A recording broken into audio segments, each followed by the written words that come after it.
मंडळी, आपल्याकडे live in रिलेशनशिपमध्ये राहणाऱ्या व्यक्तींकडे अगदी त्यांना गुन्हा केल्यासारखं पाहिलं जातं। अनेकदा त्यांना वाळीत टाकलं जातं। कधी आई वडील जबरदस्तीने लिव्ह इन मध्ये राहणाऱ्या मुलांना वेगळं करतात। पण याबाबत आता कोर्टाने खूप महत्त्वाचा निर्णय दिलाय। दिल्ली कोर्टाने असं सांगितलंय की परस्पर संमतीने प्रौढ व्यक्तींमध्ये असलेले लिव्ह इन रिलेशनशिप हे विवाह समानच आहेत।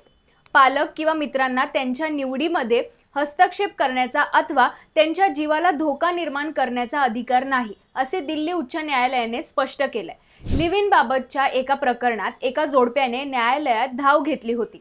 मुलीच्या कुटुंबियांकडून दोघांनाही धमक्या मिळत असल्याचं जोडप्याने कोर्टाला सांगितलं। त्यानंतर न्यायालयाने या जोडप्याला पोलीस संरक्षण देण्याचे आदेश दिले। दोघेही परस्पर संमतीने लिव्ह इन रिलेशनशिपमध्ये असल्याने पसंतीच्या जोडीदारासोबत राहण्याचा त्यांना पूर्ण अधिकार आहे, असे कोर्टाने म्हटले।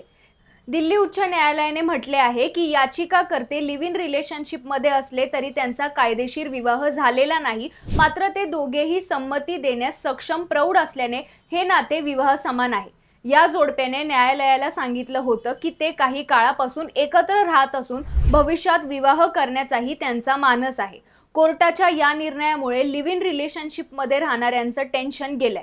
हा व्हिडिओ तुमच्या त्या मित्र आणि मैत्रिणींना पाठवा जे लिव्ह इन मध्ये राहतात।